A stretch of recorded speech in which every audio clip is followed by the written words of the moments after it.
Gömleği keten olan, gece gel ve gündüz gel, horozdan korkan olan. Aman acem olur, sallar bize doğru. Bizi beri sararsak, ayazlara doğru. Alçak boylusu alçak.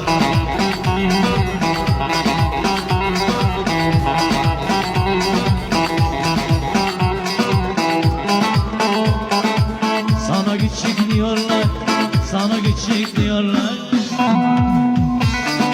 Yavaş. Sana küçük diyorlar, sana küçük diyorlar.